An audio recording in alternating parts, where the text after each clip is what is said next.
Yes, folks, it's that time of the week for the Millennial Conservative Resistance to continue right here on Mojo 50 Radio. Welcome into Critical Thinking with me, your humble host, Andrew Coppins. I hope you're safe, sane, and ready to take on an insane week that was through the lens of critical thinking.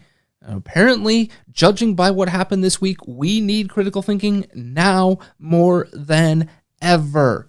If you're listening live via iHeartRadio, Spreaker.com, or Mojo50.com, thank you. But if you're interested in watching the show, head over to the Mojo 50 Radio Facebook page to see this show live in its entirety. But if you're listening via podcast, and judging by the numbers, there are quite a few of you who do just that, thank you. And hit that 5-star rating.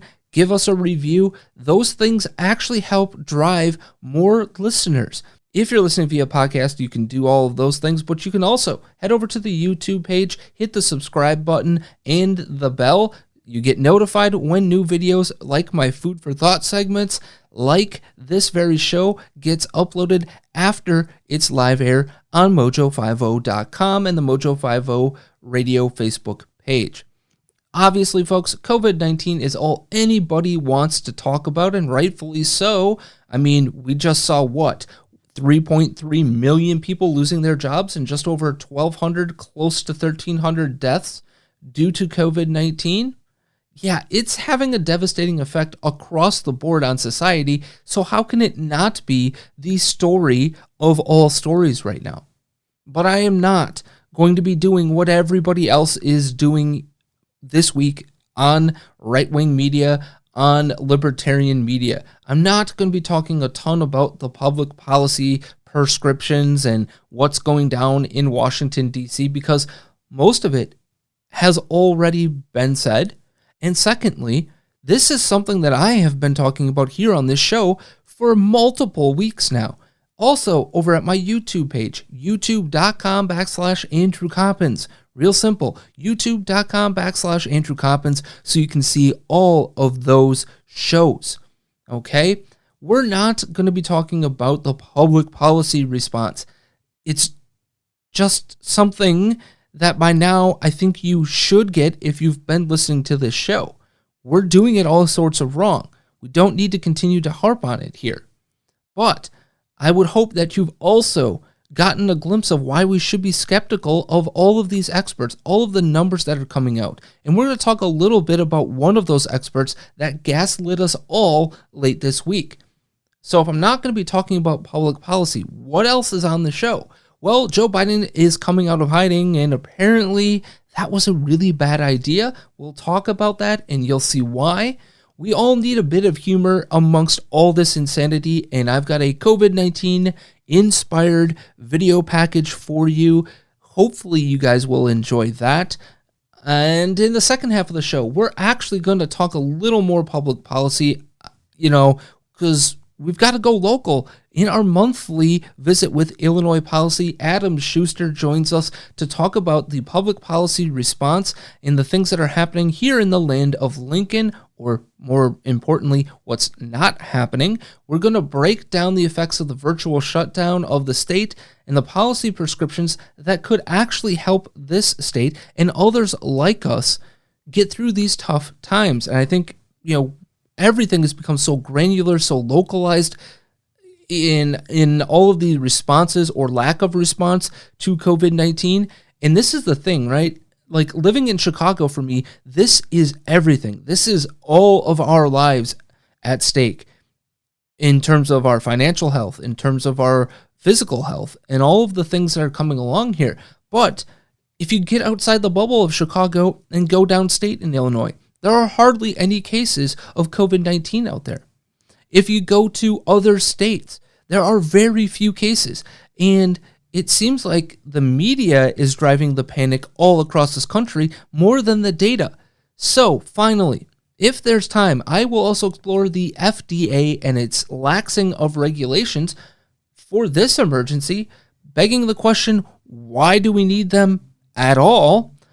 But first, folks, don't forget to follow me on social media at the Coppens Show, Coppens, Coppens. But first, we're extending our March special into April, folks, because, well, yes, you've got a chance to become a part of the Meatball Army, the crew of dedicated listeners and viewers to the Situation Room with Rocky Stucci, airing at midnight Eastern on this very network every single weekday.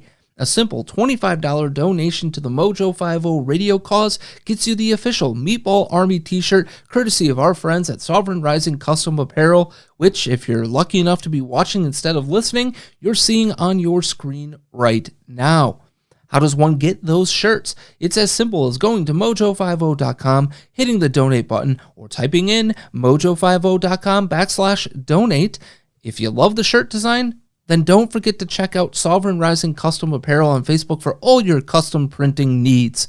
Again, get yourself this one-of-a-kind, never-to-be-printed-again shirt for a $25 donation. And folks, look, I get times might be tight in your household. It certainly is that way, as I was furloughed from my job in, quick succession on Monday. So life has changed quite a bit, and we're cutting back on expenses and doing all of those things. So I totally get when times are tight. But if you want more of the truth and less of the media spin, supporting content like you hear on this very show and across the great Mojo 50 radio network every single day is more important now than ever before. By all means, if you don't have the money, please take care of your family first. But if you could spare that $25 just this one time, please spend it on helping the Mojo 50 radio cause. Head over to mojo50.com/donate. Again, mojo50.com/donate. You will not regret it. So as we get into the show in earnest, folks, you know the drill by now. It's time for This Week in Socialism Sucks, brought to you by the epic meltdown of Alexandria Ocasio-Cortez, that wonderful member of our Lying Liars Club.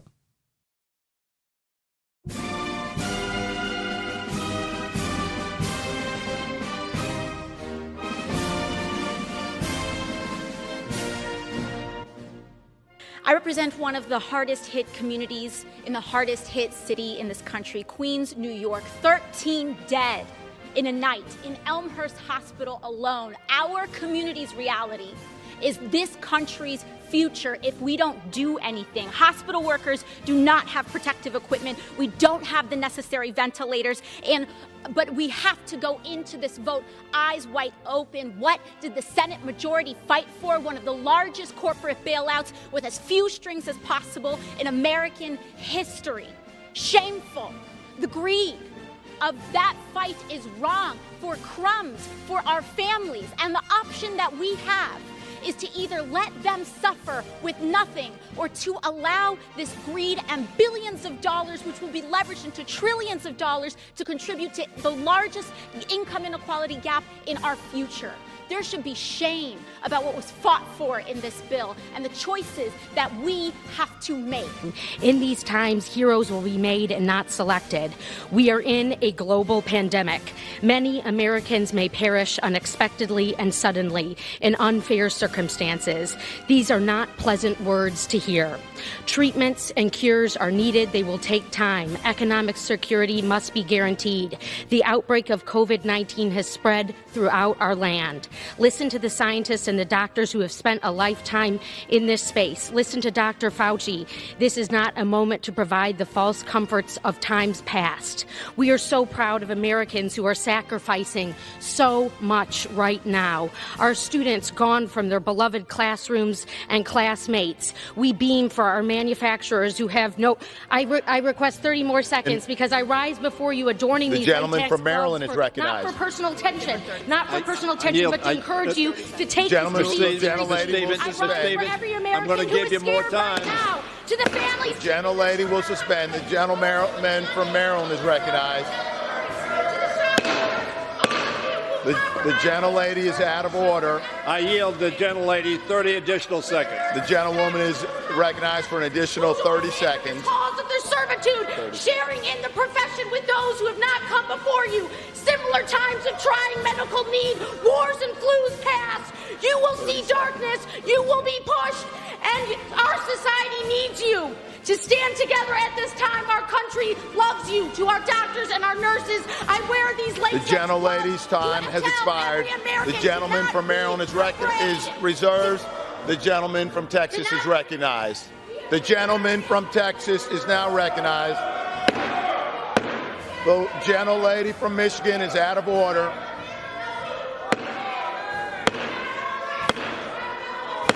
The gentlelady from Michigan is out of order. The gentlelady from Michigan is no longer recognized. The gentlelady from Michigan is no longer recognized.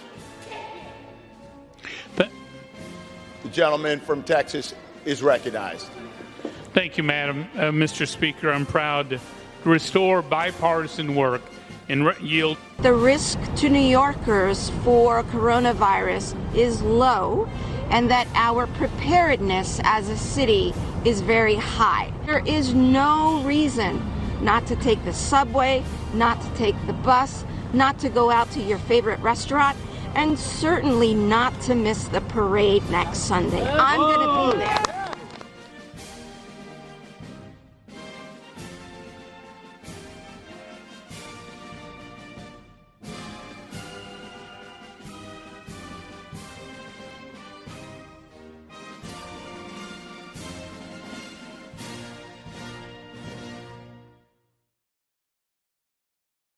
Trust the experts, they say. That last part of This Week in Socialism Sucks, by the way, was New York City Health Commissioner Oxyrus Barbeau. Oxyrus Barbeau, say that 3 times fast. Speaking in early February, telling everybody to carry on as usual. Apparently, everything was going to be fine. They've got everything under control. What a difference a month and a half makes. New York City is now the epicenter of the COVID-19 outbreak in the United States. And they're struggling to catch up with what's happening in that very city and the surrounding communities. Turns out if Barbeau and Mayor Bill de Blasio would have actually taken this as serious as President Trump did at that time, remember, President Trump had already instituted a travel ban from China at this point in time. Okay? I don't know, perhaps they might have actually been as prepared as they told us they were back on February 2nd. Again, the expert, the health commissioner says New York City was going to be fine. All the things were going to be great and grand and wonderful, and they were super prepared. Whoops. Look at what's happening now as they beg the federal government to bail their rear ends out, as they beg companies to get them equipment that would have meant that they would have been prepared ahead of time. Turns out they were not prepared. Furthermore, trust the experts, they say. You mean experts like the ones from Imperial College in London?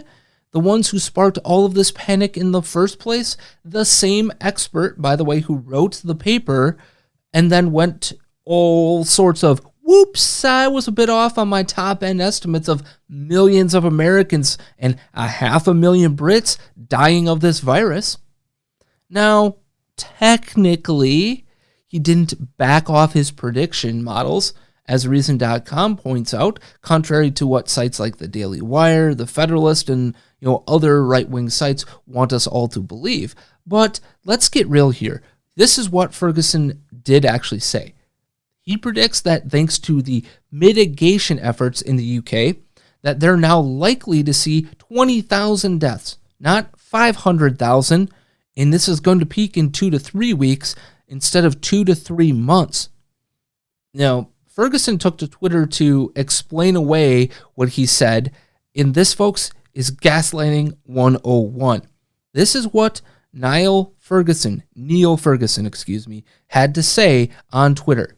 Quote, I think it would be helpful if I cleared up some of the confusion that has emerged in recent days. Some have interpreted my evidence to a UK parliamentary committee as indicating we have substantially revised our estimates of the potential mortality impact of COVID-19. That is not the case. Indeed, if anything, our latest estimates suggest that the virus is slightly more transmissible than we previously thought. Our lethality estimates remain unchanged. My evidence to Parliament referred to the deaths that we assess might occur in the UK in the presence of the very intensive social distancing and other public health interventions now in place. Without those controls, our assessment remains that the UK would see the scale of deaths reported in our study, namely up to approximately 500,000. What Ferguson won't tell you in that Twitter thread that you've seen on your screen is that, oh yeah, the UK has only put those mitigation controls, as he likes to put it, i.e. social distancing and closing down of more public spaces and all of that, for a week. 1 week. Come on, 1 week? And by the way, that 1 week would also include Friday, and so that means it's impossible for it to be an entire week for Ferguson to have gathered this type of data. Okay? And suddenly, you've revised all of this down to 20,000 in 2 to 3 weeks? It doesn't make sense. And as a few Twitter users have pointed out here, Ferguson also has never made the source code for his modeling available to anybody. All that he has said is that this was a 13-plus-year-old model based on the flu pandemic that he created back then. This was a model from 13 years ago when that source code is not being made available. It is absolutely impossible for anybody to check his work. We're just supposed to blindly trust this individual and the people at Imperial College who put this model together. I mean, I could go on and on and on about this, but I think it's time that we take a look at the man who decided to crawl out of this hole this week, Joe freaking Biden. I've been asking mentally this question of where is this man over the past couple of weeks, because what we saw is him basically running away with the Democratic presidential nomination and just going into a bunker, just going radio silent. Perhaps there was a reason for it. We have to step up and care for one another. Thank you all. Thank you all for listening. Oh. Thanks. Thanks. Thanks. Okay.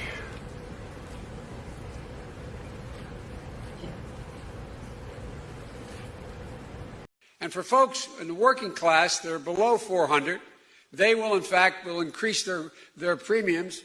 The public option will be available in my plan. We'll make sure it's not quality. We'll make sure it's only affordable. Beef up the number of responders dealing with these crush of cases. And in addition to that, we have to make sure that we are in a position that we are. Well, let me go to the second thing. I've spoken enough of that. The president must use the Defense Production Act. Have you been tested for the coronavirus? No, I have not been tested for the coronavirus. I've had, thank God, no symptoms that I'm aware of. Doesn't mean that can't happen. Up for the next round of primaries, including... I have not talked to any individual. Excuse me. You know, you're supposed to cough into your elbow. I don't know, sir. I learned that actually covering your White House. Actually, that's true, but fortunately, I'm alone in my home, but that's okay. Vice President Biden, thank you so much for your time. Please stay healthy. For keeping businesses shut. We have to take care of the cure. That will make the problem worse no matter what. And what is it like to be a candidate in the time of social distancing?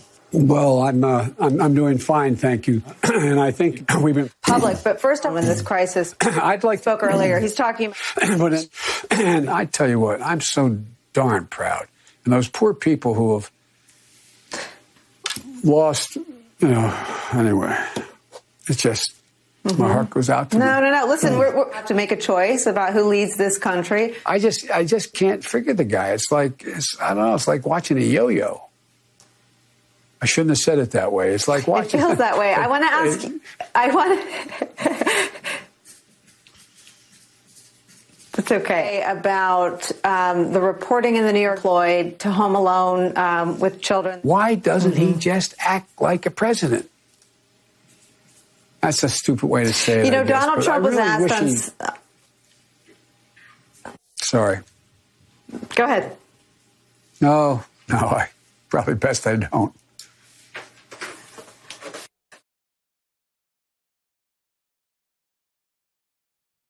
So news came out yesterday that a Fox News poll, by the way, puts Joe Biden some 9 points ahead of President Donald Trump in the election as of right now. I found the headline to be interesting given the fact that Joe Biden has pretty much gone away. President Trump has been front and center, and his approval rating when it comes to this COVID-19 outbreak and how he is handling it is better than anybody else across the country. But what I have noticed is if you go backwards and start looking at all the polling data from Fox News in the past, it turns out that, well, Joe Biden has held about a 9-point lead over President Trump for seemingly ever. So this isn't really big news. But I wanted to ask you folks, what did you see in that video? Okay. I saw somebody who was wholly unprepared to deal with an emergency like this. A person who can't even think straight, can't even look into a teleprompter and read the words that are on the screen. All right, folks, I don't know about you, but whoa, do we need some levity amongst all of this craziness? I know that was a lot of serious talk, so here's something a little more unserious as we head into break. Hopelessly stuck in the checkout line. Toilet paper sold out on Amazon Prime. Here among the masses, the crowds build up, hoarding and storing tissue for their butts. They canceled the classes, the concerts, parades, called off the big dance in the NBA. Careful and cautious with so much concern, and you're at the Costco spreading your germs. The stores will replenish when the shipment comes in, but the preppers come back and they'll do it again. The shelves are all empty, there's no more Purell. Two Karens are fighting for the last Cottonelle. The market goes down and the market comes up, but everyone is so concerned with their butts. The hoarding and storing is testing my nerves. The way to beat the virus is to flatten the curve. So I'm keeping my distance. I'll self-quarantine. I'll be alone. Thanks a lot, COVID-19.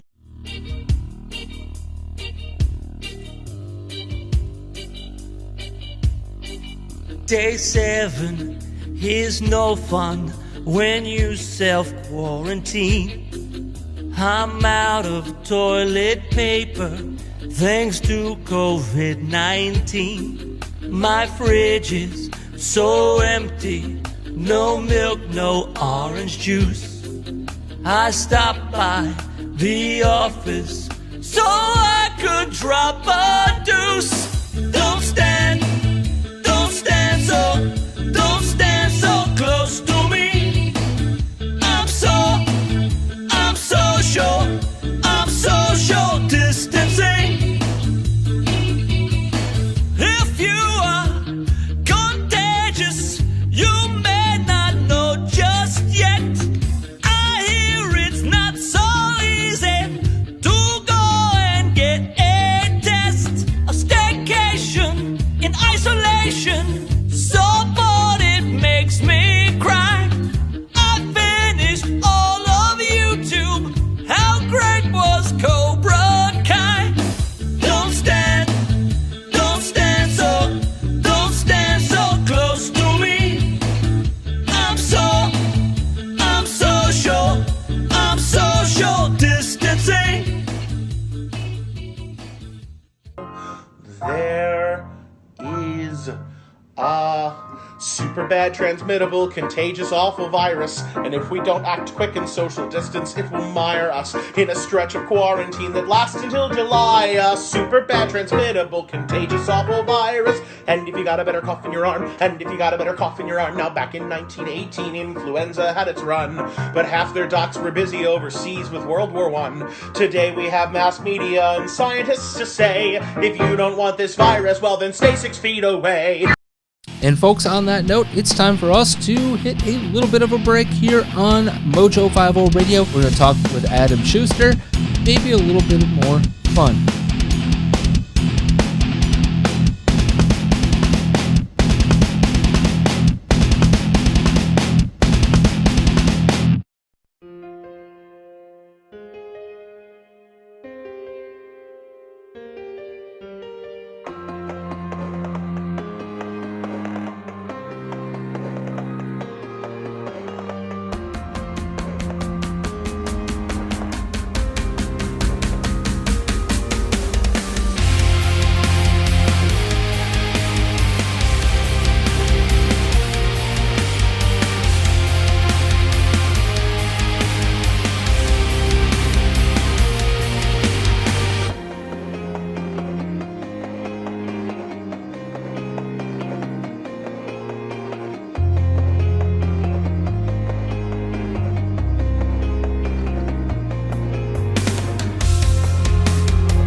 All right, folks, we're back here on Critical Thinking. I'm your humble host, Andrew Coppins. Of course, you know the drill by now. Follow me on social media. That's Facebook, Twitter, Parlay, Instagram, at The Coppins Show, at The Coppins Show.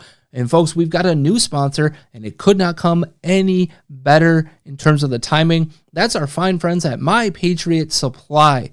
And if you spent any time going to a grocery store over the past 2 weeks, and chances are you have, well, you've seen the insanity. And why get caught with no flour, no ability to get the things that you need to, get the right nutrition for your family? Why get caught off guard? Why not do what our government is not doing, or didn't do in this case? Prepare yourself. Head over to preparewithmojo50.com, preparewithmojo50.com, pick up an emergency supply of food. Simply, this is the best tasting emergency food out there. I've tried it myself in the past. I love My Patriot Supply. And number 2, the emergency food that you may have to depend on is made from the freshest ingredients out there. Meals are freeze-dried and sealed airtight with oxygen absorbers enclosed in resealable, heavy-duty 4-layer zipper packs for long-term storage that lasts up to 25 years. It's made in the United States. And folks, 4 weeks of an emergency food kit normally sells for $297 plus shipping. But if you order through preparewithmojo50.com, preparewithmojo50.com, the price is now $197. Shipping is free. That's $100 off of a 4-week emergency food kit. That's $100 off of a 4-week emergency food kit at preparewithmojo50.com. If you take a look at your grocery bills for 4 weeks' time, I know $197 sounds like a ton of money, but in 4 weeks, I guarantee you've spent at the grocery store more than $197. So now's the time to get your stock up, because I guarantee you this is going to be not the last time that we see a pandemic or that our government freaks us all out and everything changes in society. So why not be prepared for the next quarter of a century? Again, preparewithmojo50.com, $197 for their 4-week emergency food kit. I might even suggest going with their 8-week emergency food kit. You'll get it faster, and you'll be able to, really ride out the storm. But hey, that's just me. Preparewithmojo50.com. Tell them that we have sent you by going to that link, and get yourself some emergency food supply. And on that note, it's time for us to move forward here. Again, do not forget to prepare yourself with preparewithmojo50.com, preparewithmojo50.com. But what other way can you prepare yourself but with facts, figures, numbers? And that means one thing and one thing only on this show. It's time to get nerdy and talk with Illinois policy, all things local here in the state of Illinois. And of course, we're going to feature COVID-19 and the things that are and aren't happening here in the state. Joining me today will be Adam Schuster of Illinois Policy, illinoispolicy.org, at Illinois Policy on Twitter. You can find all of that wonderful goodness. And on that note, let's dig in to all things local. Joining me today as we continue to talk the only thing that's being talked about in this world, COVID-19, from a local perspective, is Adam Schuster of Illinois Policy. You guys, if you've been paying attention to the show in the past, you know Adam. He's been a guest on this show before, and we're really glad to have him back as we talk about a topic that has kind of been the shift, if you will, in the COVID-19 debate, and that's the economic impact here. And Illinois is one of these states, one of the first states to really just go on lockdown.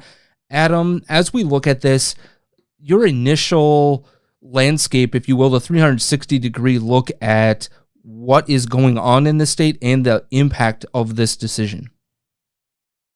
Sure. Well, I'll just say right up front, I'm not a public health expert. I can't really say whether we're going too far or not far enough or just the right amount in terms of the public health measures we're taking. But what I do know is that, warranted or not, shutting down the economy is causing major financial problems for businesses and residents across the state.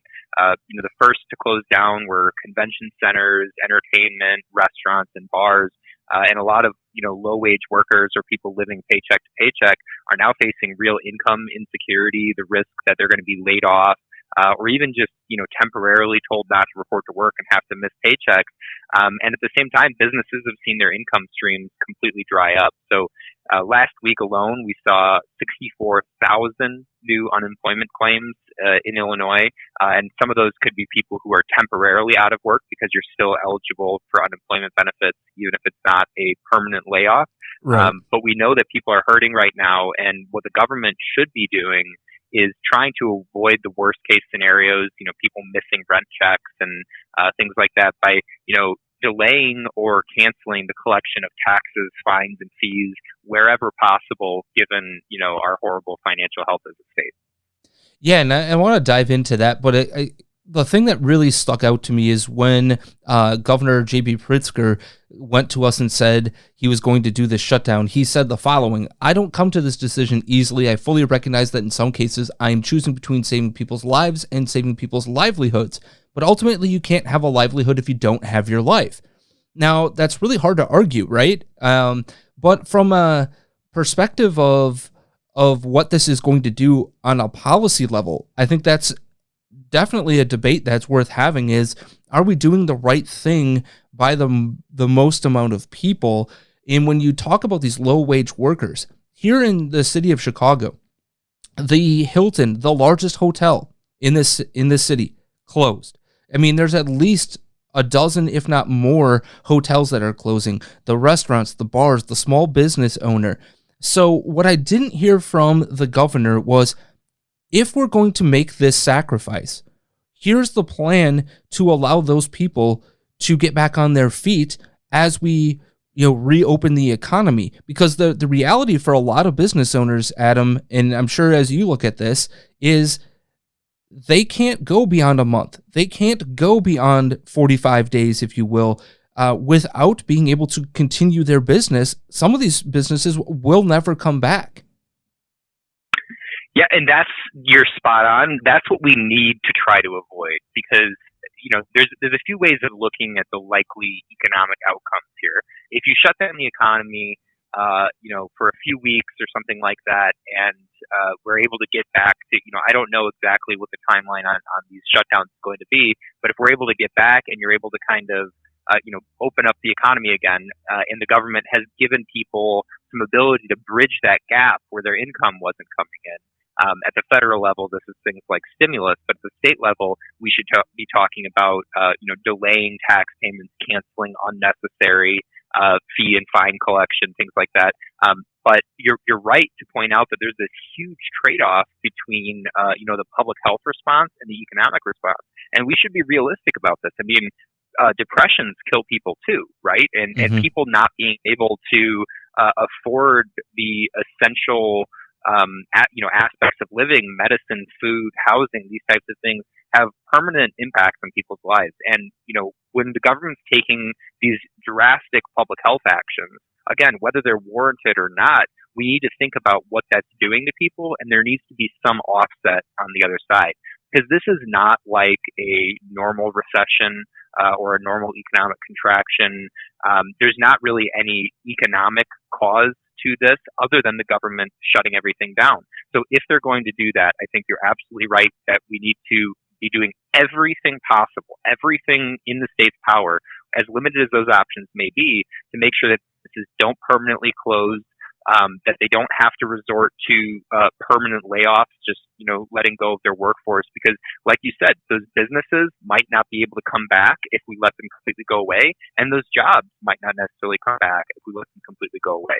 So the sort of strategy from a policy standpoint should be to make people whole, bridge the gap so that these worst consequences don't happen, make sure people have the cash flow to keep paying their essential bills, to keep the lights on, and then put ourselves in a position to snap back as quickly as possible, because we know the economic fundamentals were strong going into this recession. So we just need to make sure that they stay that way as much as possible so we can have a quick recovery.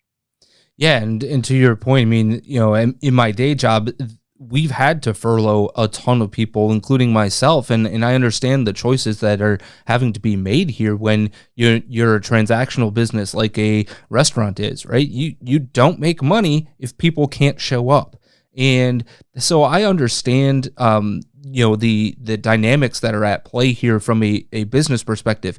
But when you look at the policy perspective here, what are some of the things that the state of Illinois should be doing to, as you said, bridge that gap? Yeah, so from a financial perspective, there's no doubt that the biggest single burden we place on small businesses in this state and on all businesses is our property taxes. And so we've come up with a plan that the state could use emergency borrowing authority. The state constitution allows for up to 15% of annual spending to be borrowed in an emergency so that you can use it to cover holes in unexpected circumstances. And that's exactly the type of thing we should be doing right now. So what we're saying is local governments should be mandated at the state level that local governments will not collect at least one property tax installment that would usually be due in June until at least October 1st. And that gives businesses a few months where they're having to worry about paying all their normal bills, but they don't have to worry about paying thousands and thousands of dollars to the state government.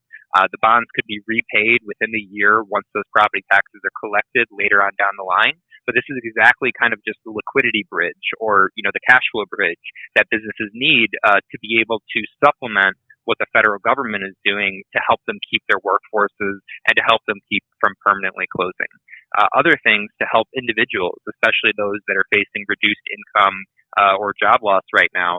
The city of Chicago implemented a policy where they will no longer try to collect on past due fines, fees, penalties, citations for parking tickets, red light tickets, that kind of thing. They're also stopping all new booting and prioritizing public safety tickets.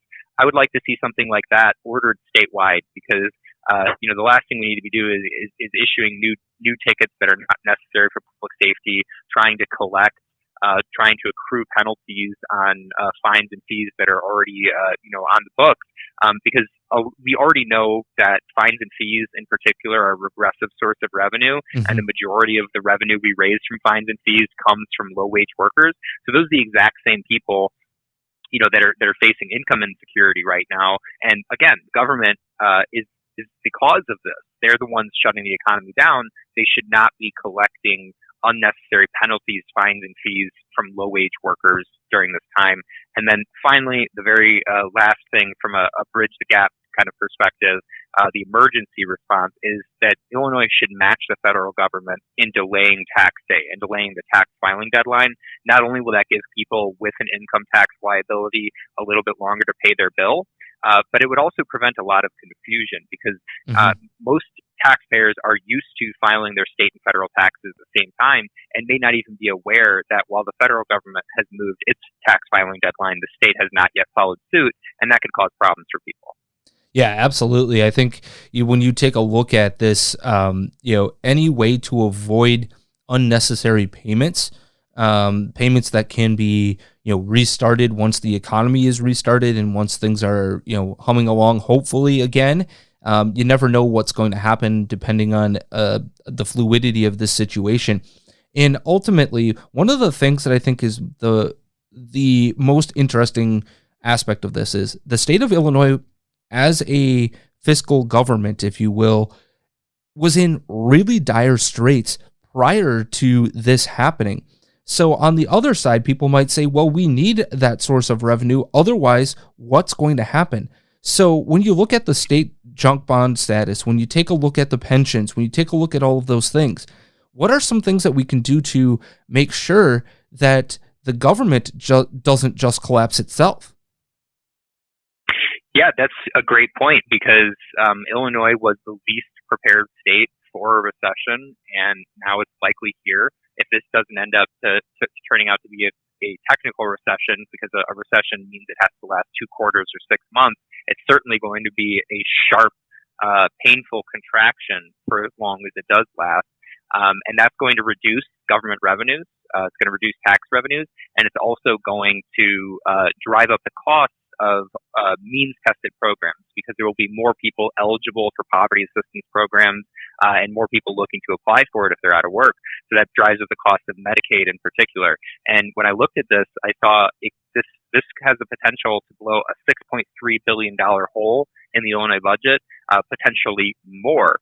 Now, some of that loss will be covered with federal stimulus dollars. In the last recession, they covered about 54%, a little over half of the revenue loss for the state. But we shouldn't count on the federal government to completely bail us out and solve all our problems. So what we've said is what Illinois needs is what it needed to put itself in a good position before the recession is still what it needs to do now, and that's pension reform. Because those pension systems, not only are they going to get more expensive if they lose assets and the debt will rise and that'll make them more expensive, but they're also at risk of insolvency. They simply cannot take another hit like this. If they take the same 20% hit in asset value that they took in the last recession, they'll be bankrupt in a matter of decades. So we need to reform pensions. We need to get serious about getting these structural spending problems under control so that not only can we weather this recession as best as possible, but we can actually put ourselves in a position for the next one where we have some savings set aside. Because right now, Illinois virtually does not have a rainy day fund. It's enough to cover about 15 minutes of state spending. Yeah, and that's really frightening for a lot of people, because that is, the thing that a lot of people look to in this situation is that this is not happening out of a normal economic, ebb and flow. This is something that the government, whether that's the city of Chicago, the state of Illinois, or the federal government, is causing. This is a cause by government scenario here. So as we look at the policy solutions that you have put out there, how realistic is it that Governor Pritzker is going to implement any of this? Because what I've seen is a governor who has passed the buck time and time again and seemingly has no plan for the average citizen of Illinois. Yeah, well, he certainly hasn't put out an alternative plan of his own that I think seriously would help people bridge the gap. So, we're the only group out there at the state level really talking about this type of, fiscal help, this financial assistance for businesses and individuals.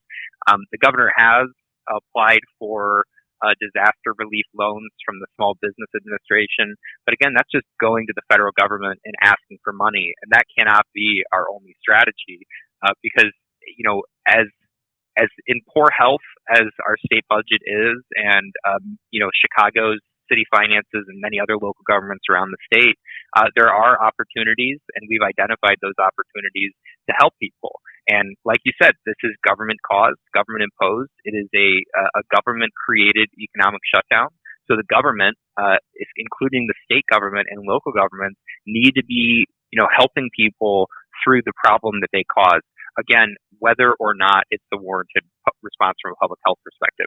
So, it's your guess is as good as mine as what Pritzker will ultimately end up doing. But he needs to have some type of plan to defer costs and help people get through this difficult time.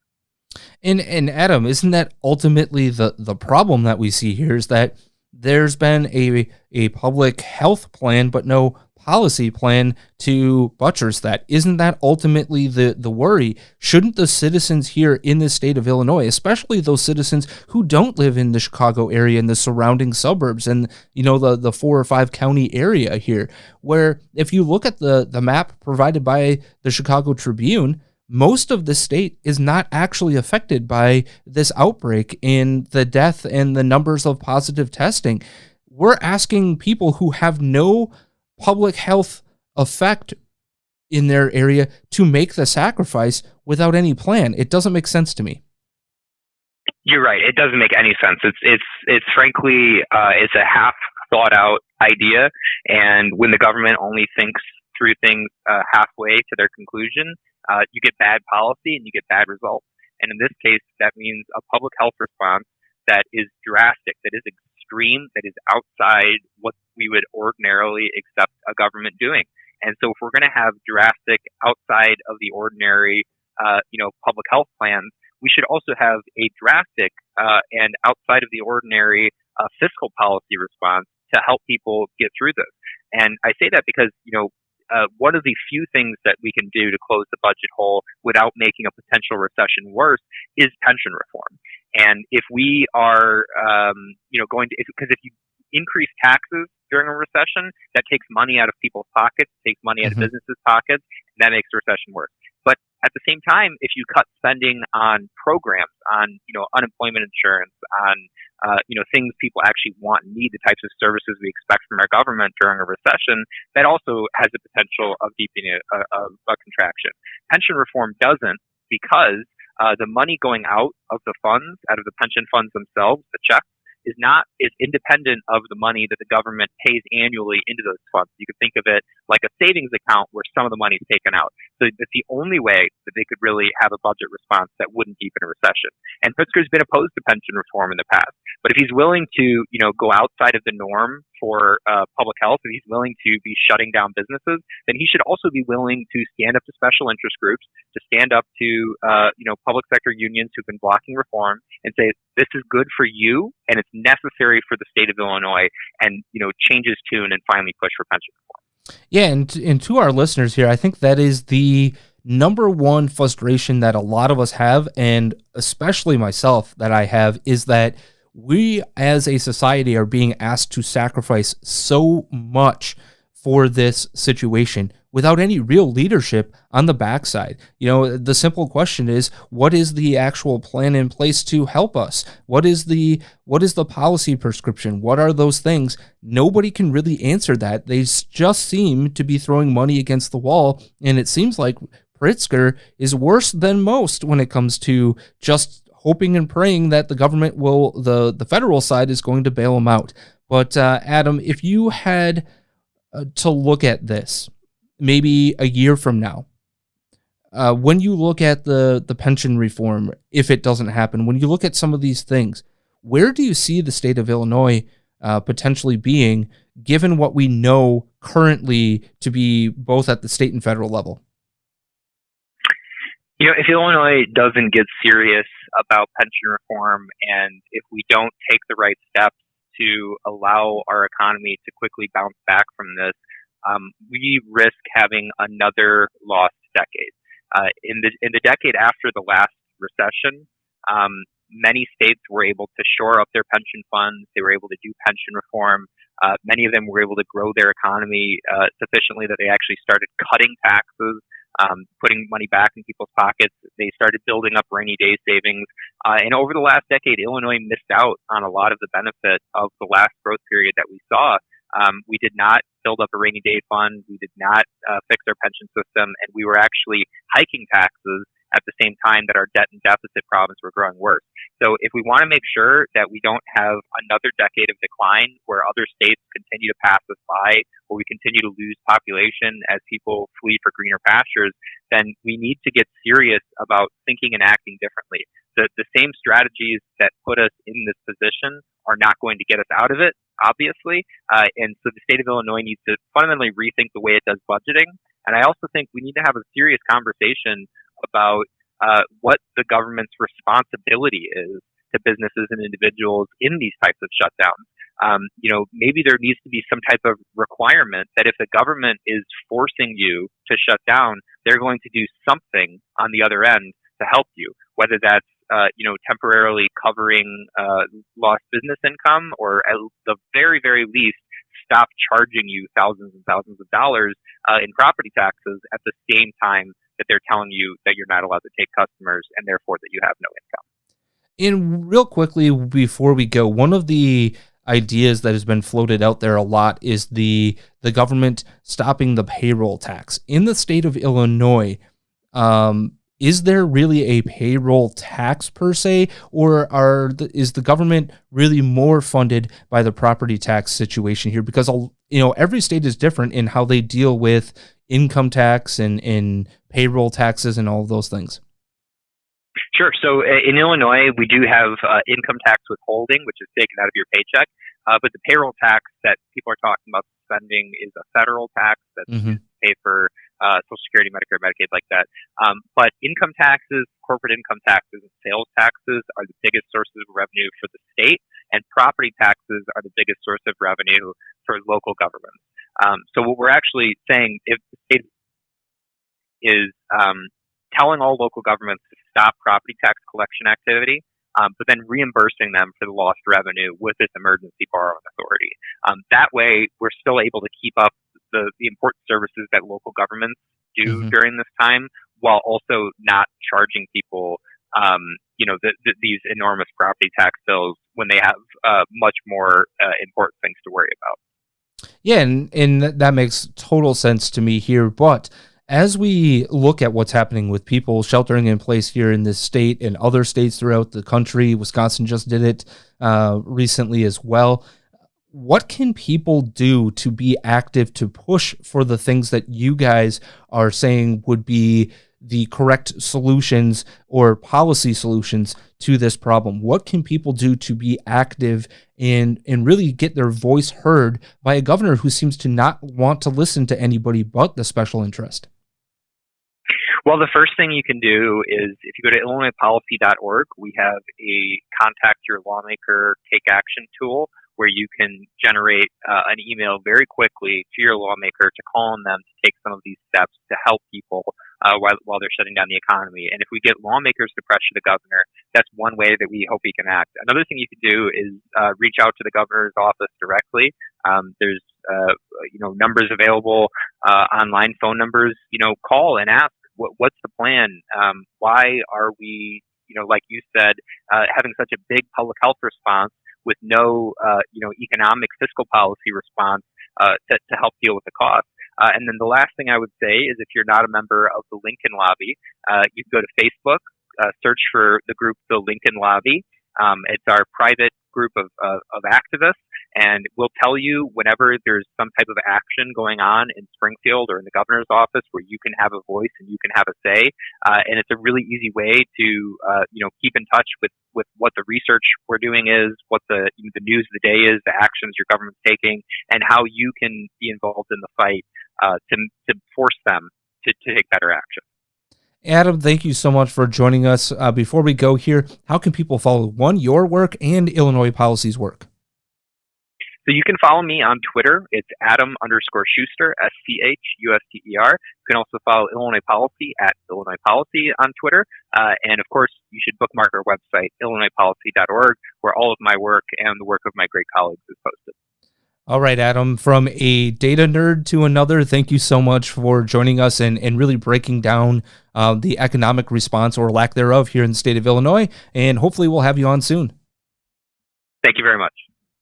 As always, thank you to Adam Schuster and everybody over at Illinois Policy. I really hope you guys enjoy the local look of things because, yes, Illinois is unique in a lot of different ways, but everything is local. All right, folks, on that note, it's time to say tschüss. Auf Wiedersehen and goodbye once again this week. Do not forget my millennial brother from another mother, Matthew Holloway, in the HollowNet program is coming up next. I'm Andrew Coppins. You can find me on Twitter at The Coppins Show, on Facebook at The Coppins Show, on Parlay, Instagram, and I hope you guys have a great rest of your weekend. Until next week, be smart, be safe. Matthew 5:44.